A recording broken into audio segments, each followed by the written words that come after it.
Hi, I'm Hub Arkus, along with senior editor Eric Edholm, as we continue our series of Pro Football Weekly's 32 NFL team training camp opening reports.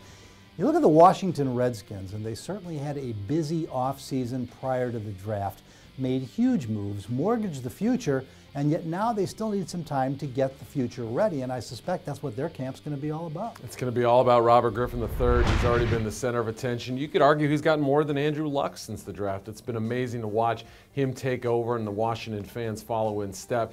Now, can he do the things they need to do to make them a playoff team this year? That's the biggest question. They've got him a ton of help at wide receiver, guys like Pierre Garcon, Josh Morgan. They've already got Santana Moss on the roster. So all of it is going to be about production in the receiving game, downfield passing. Those are the things they have to improve the most on.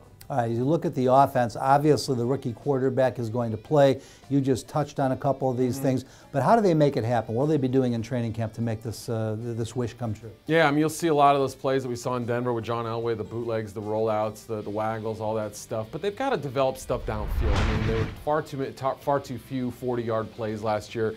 It happens in the run game and the passing game as well. So, it's going to be fun to watch those stretch plays. They can bootleg off it. The offensive line's got to get better, but I think this team's going to have a lot more explosion. And I'm really curious because maybe when Reggie Wayne's on the other side, Pierre Garcon is the guy, but I'm not sure he's the guy, and I know Josh Morgan's not the guy. So they brought in some expensive receivers, but not to open up the field. I'm not sure any of them are a true number one. They've got Fred Davis, the tight end. Moss has been good in the past. We'll see if he makes this team, but you're right. I mean, these are a lot of complementary parts, and Griffin's got to do a lot on his own, too. What about defensively, Eric? How do you figure them trying to get better there? Underrated group last year. I thought they really played a lot better in Jim Haslett's second season. The safety play's got to be better. They've got to figure out what they're doing there. Guys like Brandon Merriweather, Tanar Jackson, etc. The third down defense, middle of the pack, and they've got to create more turnovers. Those are the biggest things. So, Eric, as we look at this ball club, there's got to be a few of the younger veterans on the roster who should get better, can get better, and maybe help this team surprise some people. Yeah, I mean, Ryan Kerrigan was very good as a linebacker last year as a rookie, but he's still learning the position. I think he can be excellent in year two. Perry Riley, a kid who took over midseason, inside linebacker next to London Fletcher. I think he'll be better.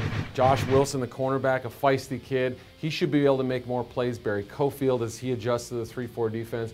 But on offense, I'm looking for a couple guys to step up. Leonard Hankerson maybe finds a spot as a starting receiver.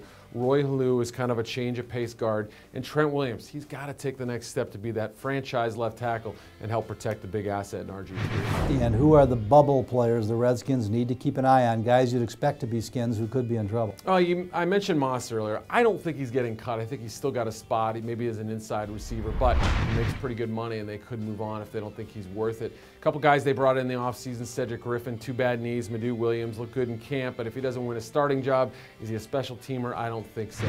Also, the return game. It's got to get better than it was in 2011. Anthony Armstrong, Brandon Banks. I think the loser of one of those two guys that doesn't contribute on the special teams, they could find themselves on the street. Well, at the end of the day, it'll be all about RG3 and Redskins Training Camp for all 32 of our NFL team training camp opening reports, as well as all the news and notes. While they're happening, be sure and stay right here 24/7 at ProFootballWeekly.com.